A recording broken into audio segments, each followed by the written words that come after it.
வலிமை வேண்டும் என பிடிவும் வேண்டும் என அச்சம் தவிர்ப்போமடா அச்சம் தவிர்ப்போம். திருமணம் வாழ்க்கைங்கிறது ஒரு காதல் திருமணம் செஞ்சாதான் வாழ்நாள் புறாக சந்தோஷமாக இருக்க முடியும்னு நம்மளால சொல்ல முடியாது. அதே மாதிரி ஒரு பெற்றோர்கள் பார்த்து செஞ்சு வச்ச கல்யாணம் வாழ்நாள் அப்படியே சந்தோஷமாக இருக்கணும் அதுவும் சொல்ல முடியாது. ஆனா எல்லாருக்கும் கனவுகள் இருக்கு. பெற்றோர்களுக்கு ஒரு தனி கனவுகள் இருக்கும். இன்னைக்கு நம்ம இருக்கிற சமுதாயத்துல இளைஞர்களுக்கு ஒரு சில கனவுகள் இருக்கும். எனக்கு வரப்போற மனைவி, எனக்கு வரப்போற கணவர் இப்படிதான் இருக்கணும்னா அவங்க ஆசைகள் நிறைய இருக்கு. ஆனா இந்த clash, parents and youngsters clash, ஒரு ஜெனரேஷன் கேப் சொல்றோம், அது தொடர்ந்து நம்ம சொசைட்டில நடந்துட்டு தான் இருக்கு. நீங்க ஒரு பேரண்டா இருக்கீங்க, நீங்க என்ன ஃபீல் பண்றீங்க? உங்களுக்கு எத்தனை பசங்க இருக்காங்க? எனக்கு ஒரு பையன் இருக்கு. ஒரு பையன். கல்யாணம் ஆச்சா? கல்யாணம் ஆகல. அப்போ உங்களுடைய கனவுகள் என்ன இருக்கு? அவனுக்கு கல்யாணம் பண்ணி வைக்கும் போது நான் பார்த்து பொண்ணுதான் கட்டி வைக்கணும்னு ஆசை இருக்கா? நிச்சயமா ஒவ்வொரு பேரண்ட்ஸுக்கு இருக்கிற ஒரு விஷயம். ஏன் அப்படி? ஒரு சின்ன குழந்தை பிறகுதுன்னா ஒவ்வொரு காலகட்டத்துல வளரும் போதும் அதை பார்த்து ரசிக்கிற, அழகு பார்க்கிற ஒரு காலகட்டம் உண்டு. ஒரு சின்ன குழந்தையா இருக்கும் போது அதுக்கு ஒரு ஜீன்ஸை போட்டு அதை நடக்க வச்சு பாக்குறது, கொஞ்சம் வளர்ந்த பிறகு அவனுக்கு ஒரு பைக்கை வாங்கி கொடுத்து அவனை பைக்ல ஓட அந்த பாக்குறது, இப்படி ஒவ்வொரு காலகட்டத்திலையும் ரசிக்கிற நாம ஒரு பையனுடைய லைஃப் எப்படி இருக்கும் அப்படிங்கறத நமக்கு தெரியும். நம்மளுடைய பையனுடைய கேரக்டர் என்ன, இவனுக்கு என்ன மாதிரி பொண்ணு பார்த்தா நல்லா இருக்கும், என்ன மாதிரி அந்த பொண்ணை இவனுக்கு சூட்டபிளான பொண்ணு எப்படி இருப்பா அப்படிங்கறத நம்மளால பார்க்க முடியும். எனவேதான் பேரண்ட்ஸ் பார்த்து வைக்கிற கல்யாணம் பாத்தீங்கன்னா நிறைய பாத்தீங்கன்னா நல்ல மாதிரி இருக்கும். லவ் பண்ற கல்யாணம் பாத்தீங்கன்னா 40% டைவர்ஸ்ல போகுது. இருக்கிற பாக்கி 60% நிம்மதி இல்லாமல் இருக்கு. ஒரு அப்பா அம்மாட்ட நான் இந்த பொண்ணை லவ் பண்றேன் அப்படின்னு சொல்லி அவங்கள கன்வின்ஸ் பண்ணி அவங்கள புரிய வச்சு அவங்கள எதிர்த்து உன்னால வாழ முடியலன்னா நீ எப்படி ஒட்டுமொத்த சமூகத்தையும் எதிர்த்துக்கிட்டு தனியா போய் யாருக்கும் தெரியாமல் ஒரு திருமணத்தை பண்ணிட்டு எப்படி வாழ? யாருக்கும் தெரியாமல், அது நான் ஒத்துக்கிறேன். ஆனா காதல் திருமணம் சக்சஸ்ஃபுல் ஆயிருக்கு. I have a lot of youngsters here. இங்க யாராவது சொல்லுங்க, நீங்க சொல்லுங்க, உங்களுக்கு காதல் திருமணத்துல நம்பிக்கையா இல்ல உங்க அப்பா அம்மா பார்த்து இந்த பொண்ணுதான் நீ கட்டிக்கணும் சொன்னா அதுல விருப்பமா? காதல் திருமணம் செய்யறதுல என்ன தப்பு இருக்கு? ஏன் அதை ஒத்துக்க மாட்டாங்க? ஒரு ஹியூமன் பீயிங்கா இருந்தா ஒரு பையன் ஒரு பொண்ணை பார்க்க தான் செய்வான். அந்த பொண்ணு மேல கிரஷ் வரதான் செய்யும். அந்த கிரஷ் காதலாகும், காதல் திருமணமாகும். இததான் நாங்க எதிர்பார்க்கிறோம், அதை தான் நாங்க பண்றோன்றோம். அதையும் ஒத்துக்க மாட்டாங்க. அந்த கேஸ்ட் அதுல என்ன இருக்கு? அதுல ஒண்ணுமே இல்ல. அவங்களுக்குள்ள அந்த கேஸ்ட் பிடிச்சிருக்குன்னா சரி, அவங்களுக்குள்ள இருக்கட்டும். அது ஏன் பசங்க மேல திணிக்கிறாங்க? நாங்க இப்படி பிறந்துட்டோம், நீங்களும் அப்படியே தான் இருக்கணும், லைஃப் லாங் இப்படிதான் இருக்கணும், உங்க பிள்ளையும் இப்படியே வளங்க. எதுக்கு அதெல்லாம்? இவங்க செய்யற இதனால என்ன தெரியுமா நடக்குது? கடைசியில இந்த ஒரே ஒரு சின்ன கவிதை தான், அழகான ஒரு எழுத்து நீ, கலங்காத 2 எழுத்து நான், அழியாத 3 எழுத்து காதல், அமைதியான 4 எழுத்து மரணம். இதுதான் நடக்குது. கரெக்டா இல்ல? அது நான் அது ஒத்துக்க மாட்டேன். ஏன்னா காதல் தோல்வியால மரணம் செய்யறவங்க கண்டிப்பாக ஃபர்ஸ்ட் அவங்க காதலிக்கிறதுக்கு லாய்க்கு இல்ல. ஏன்னா காதல் உங்களுக்கு தைரியம் தான் கொடுக்கணும் தவிர உயிர் எடுக்காது. என்ன என் பாயிண்ட் ஆஃப் வியூ என்ன இருக்குன்னா, real love are true love will let you grow. அது என்னைக்குமே உண்மையான காதல் உங்க அழிக்காது. நீங்க சேர்ந்து வாழ்றீங்களா இல்லையா அது செகண்டரி. அது சமுதாயத்துல உங்களை சேர்ந்து உங்க பேரண்ட்ஸ் இருக்கட்டும், சமுதாயம் இருக்கட்டும், உங்களை சேர்ந்து வாழ்றதுக்கு அந்த அந்தஸ்து கொடுக்குதா இல்லையான்னு அது செகண்டரி. பட் உண்மையான காதல் கண்டிப்பாக உங்களை அழிக்காது. நீங்க என்னமோ சொல்லணும் விரும்புனீங்க? ஃப்ரெண்டோட வாழ்க்கையில நடந்தது ஒண்ணு. அவ முஸ்லீம் பையனை தான் லவ் பண்ணா. 14 வயசுல ஒரு பையனை லவ் பண்ணா, முஸ்லீம். 14 வயசுல. ஆனா அவளுக்கு அது தெரியாது. சோ இந்த பையன் தான் அவ ஒரு பக்கத்து தெருவு ஏஜ் அட்டன் பண்ணி 6 மந்த்லயே லவ் சொன்னா அவ வேணாண்டா. அப்புறமா நல்ல பையனா இருக்காளன்னு சொல்லி 14 வயசுல 2 பேரும் லவ் பண்ணாங்க. ஆனா ஒரு வாட்டி தான் மீட் பண்ணி பேசினாங்க, புர்கா போட்டுட்டு தான் மீட் பண்ணி பேசினாங்க. அதுக்கப்புறம் அந்த பையன் போய் அவங்க வீட்லயே சொன்னாங்க, இப்படி நான் உங்க மவளை கல்யாணம் பண்ண போறேன், இப்ப இல்லாட்டாலும் எனக்கு நீங்க கல்யாணம் பண்ணும் போது முடிச்சு கொடுங்க அப்படின்ட்டு. அவங்க ஒரு மதத்துல இருந்துகிட்டா வேணான்னு சொல்லி என்ன இதுவோ தெரியல. 15 வயசுல அவங்களா வேற பையனை பார்த்து கல்யாணம் பண்ணி கொடுத்துட்டாங்க. 15 வயசுலயே கல்யாணம் பண்ணி கொடுத்தாங்க. 15 வயசுலயே வேற பையனை கல்யாணம் பண்ணி கொடுத்துட்டாங்க. இந்த பையன் வந்துகிட்டு அந்த பொண்ணுக்காக குடிகாரனா மாறி. அந்த பையனுக்கு என்ன வயசு? அந்த பையனுக்கு அப்ப 18 வயசு. குடிகாரனா மாறி தேவதாஸ் ஆயிட்டா. இந்த பொண்ணு வந்துகிட்டு அவங்க அம்மா அப்பா ரொம்ப ஏழ்மையான குடும்பம், மீன் வித்தாதான் அவங்க வீட்டுல பொழப்ப ஓடும். அவங்க அக்காவுக்கு கல்யாணம் பண்ண வாழ்க்கையும் சீரழிஞ்சிருச்சு. அப்போ அம்மா அப்பா சொல்லிட்டாங்க, நீ அந்த பையனை கல்யாணம் பண்ணா எல்லாரும் சூசைட் பண்ணிக்கிறோம் அப்படின்னு. சரின்னு சொல்லி அம்மா அப்பா கல்யாணம் பண்ண மாப்பிள்ளையே கல்யாணம் பண்ணிருச்சு. இதுல என்ன ஒரு கொடுமைண்டா, அம்மா அப்பா பார்த்து வச்ச மாப்பிள்ள வந்துகிட்டு 8 வயசுல இருந்து அவன் கஞ்சா அடிக்கிறவன். சோ வந்துகிட்டு அவனோட இந்த பொண்ணு 3 வருஷமா குடும்பம் நடத்திக்குது. ஒரு நாள் கூட தாம்பத்திய உறவு இல்ல. இத வந்துகிட்டு இந்த பொண்ணு ஒவ்வொரு வாட்டி ஊர்ல சொல்ல போகும்போது அவன் மிரட்டிக்கிறான். நான் வந்துகிட்டு சமைக்கிறதுக்கும் துணி துவைச்சு போடுறதுக்கும் தான் நான் உன்னை கல்யாணம் பண்ணேன். நான் உன்கிட்ட இல்லாததை வந்துட்டு வெளியில சொன்னா உன்னை சூசைட் பண்ணிக்கிறேன். இந்த பொண்ணு வீட்டுல சொல்ல போற நேரம் வீட்டுல கஷ்டங்கும் போது சரி நம்ம தலையெழுத்துண்டு ரொம்ப தாங்க முடியாத பட்சத்துல அந்த பொண்ணு சூசைட் அட்டன் பண்ணிருச்சு. ஹாஸ்பிட்டல்ல போனா டாக்டர் செக் பண்ணி பார்த்ததுல ஏன் இந்த பொண்ணு சூசைட் அட்டன் பண்ணிச்சு, ஏதோ லவ் ஃபெயிலியர் ஆனதுக்கு கல்யாணம் ஆகி 3 வருஷம் ஆகுதுமா அப்படின்றதுக்கு இந்த பொண்ணுக்கு கண்ணியே கழியலையே அப்புறம் எப்படி கல்யாணம் ஆயிடுச்சுன்னு சொல்லுவீங்க அப்படின்னு தான். அதுக்கப்புறம் வீட்டுல கேட்டதுக்கு நான் சொல்ல வர நேரம்லாம் வீட்டுல இப்படி கஷ்டங்கும் போது நான் எப்படி சொல்றது, நான் லவ் பண்ணவனே நீங்க கல்யாணம் பண்ணி தரல, நீங்க கல்யாணம் பண்ணவனை நான் இது பண்ணாட்டா நாளைக்கு ஊர் உலகம் என்ன சொல்லும், நான் இவன் கூட இல்லாட்டாலும் நான் வேற எப்படி நான் வீட்டுக்கு வந்தாலும் நீங்க வேற மாப்பிள்ளைய பார்த்தாலும் ஒருத்தனை கல்யாணம் பண்ணா ஒருத்தனை லவ் பண்ணா தப்பா தானே பேச அப்படின்னு. என்னோட இது என்னண்டா, ஒரு ஜாதி மதம் பாக்குறீங்க, ஒரே ஜாதி பணக்கார ஏழைன்னு பாக்குறீங்க, இந்த பையனும் இல்லாத பையன் அந்த பையன் இந்த 2 பேருமே இல்லாதவங்க, அப்புறம் எதுக்கு கல்யாணம் பண்ணி கொடுக்கல? அந்த பையனுக்கு வேற பையனுக்கு அந்த பையனுக்கு கல்யாணம் ஆகி அந்த பையன் பேர் மீராசா, அவனுக்கு கல்யாணம் ஆகி அவன் குழந்தை பெத்து இந்த பொண்ணோட பேரை அது குழந்தைக்கு வச்சிருக்கான். அந்த அளவுக்கு லவ் பண்றா. ஏன் பெத்தவங்க லவ் இப்படி எதுக்குறீங்கன்னு எனக்கே தெரியல. இது பெத்தவங்களோட பிடிவாதம், ஈகோ. அத ஈகோ தான். அது எப்படி நீ இன்னொருத்தனை லவ் பண்ணிக்கலாம்? சரி, அந்த நேரத்துல ஒரு 14 வயசு பொண்ணு இருக்கிறதுனால பெத்தவங்களுக்கு அந்த நேரத்துல தோணி இருக்கும், ஐயோ இது சின்ன பொண்ணா இருக்கு. ஆனா 15 வயசுக்கு அவளை கட்டி கொடுத்துட்டாங்கன்னா அது பாக்கும்போதுதான் கொஞ்சம் யோசிக்க வேண்டிய விஷயம். இப்ப என்னோட இது வந்துகிட்டு இப்ப தான் விரும்பி சாப்பிடுறது வேற, இப்ப அடுத்தவங்க போஸ்ட் பண்ணி தர்றது வேற. இப்ப தான் விரும்பின வாழ்க்கை கெட்டு போனாலும் சரி, நம்மதான் ஆசைப்பட்டு விரும்பணும், அது கெட்டு போச்சுன்னு சொல்லலாம். அதை விட்டுட்டு தான் வாழ்க்கையும் தான் விரும்பின வாழ்க்கையும் கிடைக்கல, பெத்தவங்க கிடைச்சு பாவம் தானே, அந்த வாழ்க்கை வீணா தானே ஆச்சு. இப்ப அந்த பொண்ணு வேற யாரையும் விரும்ப முடியுமா, இல்ல கல்யாணம் பண்ணிக்க முடியுமா? கண்ணி கறியாமையே அந்த பொண்ணு மலடி பட்டம் வாங்கினுச்சு மேடம். 1 வருஷத்துல எல்லாரும் மலடினாங்க. அப்ப கூட அந்த பொண்ணு உண்மையை சொல்லல. அதுதான் சொல்றது, நம்ம வாழ்ற சமுதாயம் உருவாக்குறது நம்ம தான். நம்ம 4 பேருக்கு சொல்றதுக்கு இடம் கொடுத்தீங்கன்னா சொல்லிட்டு தான் இருப்பாங்க. நம்ம வேலையை பார்த்துட்டு நம்ம போயிட்டே இருக்கோம். சமுதாயங்கிறது நம்மளா உருவாக்கிறது தான். அதுதான் நம்ம தான் உருவாக்கி இருக்கோம். பேசுறதுக்கு இடம் கொடுத்தது நாம தான்.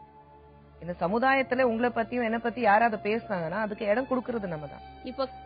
இப்போ இந்து முஸ்லீம்னு பாக்குறாங்க, முஸ்லீமுக்குள்ளேயே லவ் பண்ணா கல்யாணம் பண்ணி கொடுக்க மாட்டேங்கிறாங்க. அப்புறம் எப்படி மேடம் இந்து முஸ்லீம் லவ் பண்ணா கல்யாணம் பண்ணி கொடுக்க போறாங்க? இல்ல, காதல் திருமணம் அல்லது பேரண்ட்ஸ் பார்த்து திருமணம் பார்க்கும்போது 2 வகையிலயும் பாத்தீங்கன்னா உங்களுக்கு பிளஸ் அண்ட் மைனஸ் வந்துட்டாதான் இருக்கு.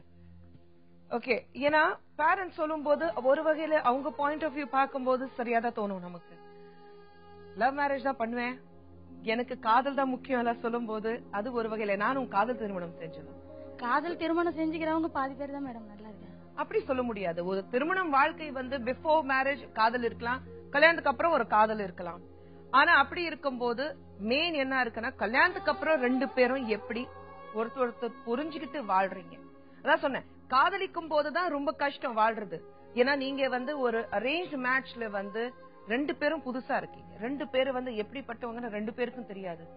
உள்ள ஒரு வீட்டுக்குள்ள போகும்போது ஆட்டோமேட்டிக்லி உங்களுக்கு அந்த அட்ஜஸ்ட்மெண்ட்ஸ் பண்றதுக்கு தோணும். காதல் திருமணத்துல பிரச்சனை என்னன்னா, நீங்க காதலிக்கும் போது மட்டும் you put your best foot forward. ஒரு இம்ப்ரெஸ் பண்ணணும், இதுதான் நானு இப்படிதான் இருக்கேன், இப்படிதான் ட்ரெஸ் பண்ணுவேன், இப்படிதான் பிஹேவ் பண்ணுவேன், இப்படிதான் பேசுவேன்.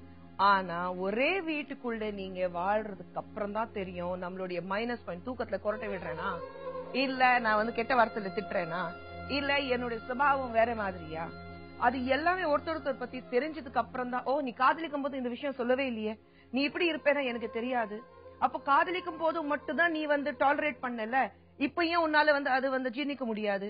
காதலிக்கிற முன்னாடி அந்த பையன் கூட நான் பேசிட்டு இருந்தேன், இப்ப மட்டும் ஏன் நீ சஸ்பெக்ட் பண்ற? இந்த மாதிரி விஷயங்கள் எல்லாமே காதலிச்சு கல்யாணம் பண்ணும் போதுதான் you have to be very careful as to how you behave. அது அப்பதான் அது தன்னுடைய சகிப்புத்தன்மை எந்த அளவுக்கு வெளியில வருது அப்பதான் தெரியும். பேரண்ட்ஸ் நீங்க இருக்கீங்க, உங்க பொண்ணோ அல்லது பையன் இவனோட வாழ்ந்தா இவளோட வாழ்ந்தாதான் நான் சந்தோஷமாக இருப்பேன்னு சொல்லும் போது அந்த ஒரு சந்தோஷத்தை மட்டும் ஏத்துக்க முடியும். ஒவ்வொருத்தருடைய வயசுலயும் அவங்கவுங்களுடைய பார்வைகள் வித்தியாசப்படும். அது வந்து யாருமே புரிஞ்சுக்கிறது இல்ல. இப்போ ஃபார் இன்ஸ்டன்ஸ் உங்க வீட்ல யாராவது ஒருத்தர் வந்து இந்த பொண்ணு இந்த பையன் எனக்கு காதலிக்கிற சொன்னா, நீங்க விசாரிச்சுட்டு எல்லாமே சரியா இருக்கு, என் பொண்ணு அல்லது பையன் வீட்டுக்கு கொண்டு வர ஒரு மருமகள் வந்து இந்த வீட்ல அட்ஜஸ்ட் பண்ணிட்டு இருப்பா அப்படி சொல்லும் போது நீங்க ஓகே சொல்வீங்க? அப்படி சொல்லும் போது கட்டாயம் ஓகே. சரி, ஐ லைக் தட். ஒரு சுவாரஸ்யமான விவாதம் நம்ம பார்த்தோம். காதல் திருமணம் பெத்தவங்களுக்கு தெரிஞ்சு பண்ணணுமா, தெரியாம பண்ணணுமா, பேரண்ட்ஸ் வந்து காதல் திருமணத்துக்கு ஏன் எதிர்ப்பு தெரிய வைக்கிறாங்க, இது எல்லா விஷயங்கள் இருக்கு. இதுக்காக தீர்வு என்ன இருக்கணும்? இதுல வந்து சைக்கலாஜிக்கல் சிச்சுவேஷன்ஸ் நிறைய தடவை இருக்கு. அது எல்லா பத்தி பேசுறதுக்காக சில எக்ஸ்பர்ட்ஸ் வந்திருக்காங்க. we will meet them. வலிமை வேண்டும் என விடிவும் வேண்டும் என அச்சம் தவிர்ப்போமடா அச்சம் தவிர்ப்போம். சுவாரஸ்யமான ஒரு நிகழ்ச்சி இன்னைக்கு இருக்கு.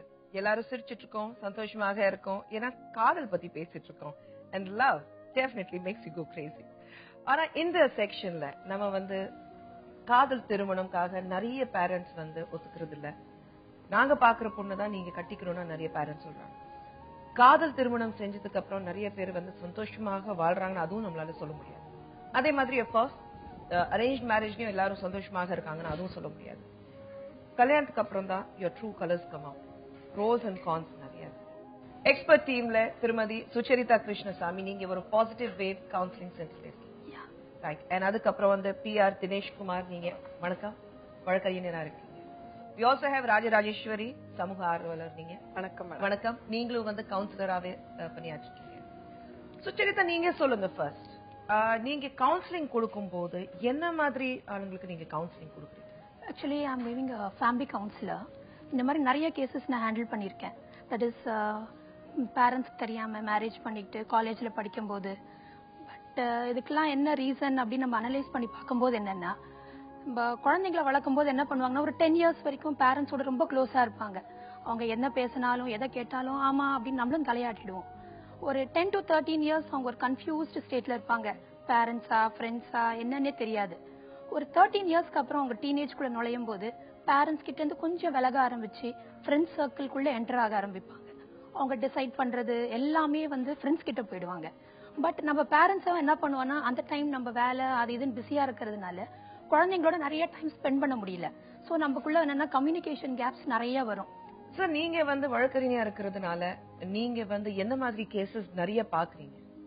நிறையன்னு பாத்தீங்கன்னா ரெண்டு சைட்லயும் கேசஸ் இருக்கு. அரேஞ்ச் மேரேஜ்லயும் டைவர்ஸ் ஆகாம இருக்கிறது கிடையாது. பெர்சன்டேஜ் எது அதிகமா? பெர்சன்டேஜ் சொல்ல முடியல, இட்ஸ் ஈக்குவலா இருக்கு. ஈக்குவலா தான் பாத்துக்கங்க, பேரண்ட்ஸும் பாத்துக்கங்க, லவர்ஸும் பாத்துக்கங்க. ரீசன் பாத்தீங்கன்னா கடைசியா ரெண்டு பேர் வாழ்றவங்க சம்பந்தப்பட்ட விஷயம். கரெக்ட். அதாவது நல்ல ஃபேமிலி அரேஞ்ச் மேரேஜ் பண்றாங்க, ரெண்டு பேர் சேர்ந்து வாழக்கூடிய மனநிலை இல்லைனாலும் டைவர்ஸ் ஆகுது. அரேஞ்ச் பண்ணியும் பண்றாங்க. இதே மாதிரி லவ் மேரேஜ்ல அதே நடக்குது. லவ் மேரேஜ் ரெண்டு பேர் அப்போதைக்கு விருப்பப்பட்டு வாழ்றாங்க, சேர்ந்து வாழக்கூடிய சூழ்நிலை சரியில்லாம வரும், பேரண்ட்ஸோட பேக்கப் இருக்காம இருக்கும், இன்கம், இது மாதிரி நிறைய சிச்சுவேஷன்ஸ்ல வந்து லவ் மேரேஜும் பெரியதுங்க. லவ் மேரேஜ் ஃபெயிலியர் ஆறதுக்கு நீங்க பாக்கும்போது ரெண்டு தரப்புல உங்களுக்கு வந்து விஷயங்கள் வரும். கணவன் சைட்ல இருந்து வரும், மனைவி சைட்ல இருந்து குற்றச்சாட்டுகள் வரும். மேக்சிமம் என்ன காரணங்கள் சொல்றாங்க? மேக்சிமம் வாழ்ந்து கொஞ்ச நாள் ஆன உடனே இவங்களோட ஸ்டேட்டஸ்க்கு ஏத்த மாதிரி இல்ல, பையன் இவங்க status, financial status is also one of the reasons. One of the main reasons சொல்றீங்க? One of the reasons. But the main reason வந்து மனசு ஒத்து போகாமலும் இருக்கு. வாழ்க்கை சூழ்நிலை, இவங்க நல்ல வாழ்க்கை வாழ்ந்திருப்பாங்க, இவங்களுக்கு ஏத்த மாதிரி ஒத்து போறது கிடையாது. ஆரம்ப காலத்துல அவங்க அந்த நீங்க சொன்ன அட்ராக்ஷன்ல கல்யாணம் பண்ணிக்கிறாங்க. சோ நெகட்டிவ் சைட்ஸ் எல்லாம் தெரிய வரும்போது அதுவும் ஒன் ஆஃப் த ரீசன்ஸா இருக்கு. ராஜராஜேஸ்வரி, நீங்க சொல்லுங்க. இப்போ நம்ம வந்து பேரண்ட்ஸ் வந்து ஃப்ரெண்ட்லியாவே இருக்கணும்னு நம்ம சொல்றோம். ஆனா அதுக்கும் வந்து நிறைய இடத்துல நம்ம ஏற்கனவே சொன்ன மாதிரி பேரண்ட்ஸ் வந்து ஒரு மரியாதை இருக்கணும். அதுவும் வீட்டுல வந்து என்ன பண்ணுவாங்கன்னா, இது வந்து அப்பா கிட்ட சொல்லிடுவேன், இது பண்ணாத, அப்பா வந்து ஸ்தானத்துல இருக்காங்க, அப்பா இஸ் தேர், சோ அப்பா கிட்ட வந்து அதிகமா பேசக்கூடாது, அப்பா முன்னாடி சத்தம் போடக்கூடாது, அப்பா முன்னாடி இது செய்யக்கூடாது, அந்த மாதிரி விஷயங்கள் வீட்டுக்குள்ளே நிறைய நடக்கும். What leads to this problem? Madam, இதுல வந்து கொஞ்சம் ஆழமா பேச வேண்டியது இருக்கு. பேரண்டிங் மட்டுமே ஒரு காஸ் கிடையாது. ஆக்சுவலா பார்க்க போனீங்கன்னா இதுல வந்து இப்போ வளர்ச்சி வந்து ரொம்ப ஜாஸ்தியா இருக்கு பிள்ளைகளுக்கு. நம்ம நியூட்ரிஷன் காரணமாகவும் இருக்கலாம், வேற பல காரணங்களாக இருக்கலாம்.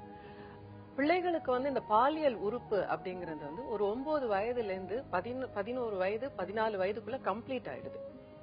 இப்ப அந்த காலகட்டத்துல பாத்தீங்கன்னா 14 வயசுல வந்து கல்யாணமே பண்ணிடுவாங்க. சோ அவங்களுக்கு பாலியல் உறுப்பு வந்த உடனே அவங்களுக்கு ஃபீலிங்ஸும் வந்துரும். அது வென்டிலேட் பண்ணிக்க கூடிய ஆப்பர்ச்சுனிட்டிஸ் எல்லாம் இருந்தது. சோ சோஷியல் கிரைம்ஸும் ஓரளவுக்கு கம்மி இருந்தது. இப்ப வந்து நம்ம அந்த கலாச்சாரத்துல நிறைய டிராபேக்ஸும் இருந்தது. அப்ப இளம் வயதுல கல்யாணம் பண்ணும் பொழுது அப்ப சார்ந்து இருந்த குடும்பம் இப்ப வந்து சார்ந்து இருப்பது அப்படிங்கறதுல இருந்து நம்ம விலகி இப்ப வந்து போட்டி அப்படிங்கிற ஒரு கலாச்சாரத்துக்கு நம்ம போயிட்டு இருக்கோம். இதை தவிர்க்க முடியாத ஒரு விஞ்ஞானத்தின் டெக்னாலஜி மேற்கத்திய கலாச்சாரத்தின் தவிர்க்க முடியாத அட்வான்ஸ்மெண்ட் இதெல்லாம். இப்ப இந்த மாதிரி சார்ந்து இருக்கும் குடும்பங்கள் சார்ந்து இருக்கும் சமூகம் அப்படிங்கறதுல இருந்து நம்ம போட்டி அப்படிங்கிற கொலாபரேஷன் டு காம்படிஷன் நம்ம போறோம். இது நல்லதா கெட்டதா அதெல்லாம் நம்ம இப்ப விவாதத்துக்கு கொண்டு வரல. பட் இதனோட தாக்கம் என்ன ஆச்சுன்னா முன்னாடி வந்து குடும்பத்தை வச்சுதான் பிள்ளைய கொடுப்பாங்க, பொண்ணை கொடுப்பாங்க. இப்போ வந்து இதுல இருந்து நம்ம வந்து ஒரு மேரேஜுக்குன்னு ஒரு ஏஜ் பிக்ஸ் பண்ணோம். ஏன்னா பல அட்ராசிட்டிஸ் எல்லாம் நடக்குது. பெண்களுக்கு குறிப்பா வந்து தீங்கு இழைக்கப்படுது. இளம் வயதுல விடோ ஆகும் பொழுது அந்த சீர்திருத்தத்துக்காக நல்ல நோக்கத்துக்காக கொண்டு வரப்பட்டது. பட் எதையுமே ஹேண்டில் பண்றதுல இருக்கு. சோ அப்ப என்ன ஆச்சுன்னா அந்த காம்படிஷன் வர வர பணத்தாசை நிறைய வர வர தனி நபர் சுதந்திரம், தனி நபர் ஆசை அப்படிங்கறதெல்லாம் வந்து முக்கியத்துவம் கொடுக்க என்ன ஆச்சுன்னா ஒரு ஆணுக்கு வந்து சாதிக்கணும் அப்புறம் தான் கல்யாணம் பண்ணிக்க முடியும் அப்படிங்கிற ஒரு நிலை வரும் பொழுது நம்ம சமூகத்துல வந்து ஒரு பெரிய எந்த ஒரு உலகத்திலேயும் இல்லாத, நம்ம நாட்டுல கூட பல மாநிலங்கள்ல இல்லாத ஒரு சிக்கலான ஒரு இது என்னன்னாக்கா இந்த கற்புங்கிறது ஒண்ணு. நீங்க சொல்லுங்க சார், அது நடுவில் ஒரு ஜெனரேஷன் கேப் நிறைய இடத்துல பாத்திருக்கீங்களா? இந்த டைவோர்ஸ் கேசஸ் வந்து ஃபேமிலி கோர்ட்ஸ்க்கு வரும்போது கணவன் மனைவி மட்டும் அதுல இன்வால்வ் இருக்காங்களா, இல்ல ரெண்டு தரப்புலயும் பேரண்ட்ஸும் இன்வால்வ்? நிறைய இதுல வந்து பேரண்ட்ஸும் இன்வால்வ்டா இருக்காங்க. எந்த வகையில்? அரேஞ்ச் மேரேஜஸ் வரும்போது அது பிரியப்படும் பொழுது பேரண்டோட இன்வால்வ்மெண்ட்லயும் நடக்குது. Ego clash. இத சொல்லல. இப்போ ஒன் ஆஃப் த கேசஸ் நாங்க பார்த்தது இப்ப ரீசெண்டா பொண்ணு வந்து இது பிரெக்னென்ட் ஆறாங்க. பிரெக்னென்ட் ஆகி அவங்க வீட்டுக்கு போறாங்க. தகவலை எங்களுக்கு சரிவர சொல்லல. சீமந்தம் ஃபங்க்ஷனுக்கு கூப்பிடல எங்களை. மாப்பிள்ளை வீட்டு சைடு அப்படி சொல்றாங்க. அதனால அது அப்படியே எஸ்கலேட் ஆகி ஒரு ஸ்டேஜ்ல மிஸ்கேரேஜ் ஆகுது. மிஸ்கேரேஜ் எஸ்எம்எஸ்ல சொல்றாங்க. So both sides they don't communicate properly. அந்த ப்ராப்பரா கம்யூனிகேஷன் இல்லாதது கூட டைவர்ஸ் ஆக முடியும். சோ டைவர்ஸ்க்குன்னு ஒரு ஸ்பெசிபிக் ரீசன்ஸே கிடையாது. It does not end always love marriage தான் டைவர்ஸ் ஆகுதுன்றதும் கிடையாது. When we are discussing about the marriage, ஒரு லவ் மேரேஜோ அரேஞ்ச் மேரேஜோ ரெண்டு கல்யாணத்துலயும் வந்து ஒரு ப்ராப்ளம்ஸ் இருக்கு. Finally, it all depends how you want to lead your life, whether you want to live with this person forever or not. நீங்க வந்து ஒரு அழகான விஷயம் சொன்னீங்க, passion and compassion. ஒரு early 20s உங்களுக்கு passion தான் இருக்கும். compassion relationship starts after 35 and 40. ஏன்னா your passion takes a back seat. அதுக்கப்புறம் தான் compassionate relationship takes a course. இன்னைக்கு இந்த நிகழ்ச்சியில ரொம்ப சுவாரஸ்யமாக இருந்து டிஃப்ரெண்ட் கைண்ட் ஆஃப் பீப்புள் நம்ம பார்த்தோம். காதல் திருமணம் வந்து வாழ்நாள் பூரா சந்தோஷமாக இருப்பீங்கன்னா ஒரு கண்டிப்பாக உங்களால உறுதியாக சொல்ல முடியாது. அதே மாதிரி பெத்தவங்க பார்த்த ஒரு கல்யாண வாழ்க்கையிலயும் ஒரு அரேஞ்ச் மேட்ச்லயும் வந்து நிரந்தரமாக சந்தோஷமாக இருப்பீங்கன்னா அதுவும் சொல்ல முடியாது. காதல் திருமணமோ அல்லது அரேஞ்ச் மேரேஜ் எது இருந்தாலும் ரெண்டு மனசு ஒத்து போனாதான், ரெண்டு மனசு வந்து சேர்ந்து வாழணும் முடிவு பண்ணாதான் அவங்களால வாழ முடியும். Very wonderful discussion we had today. அடுத்த வாரம் மீண்டும் ஒரு அழகான டிஸ்கஷனோட ஒரு டாபிக்கோட சந்திப்போம்.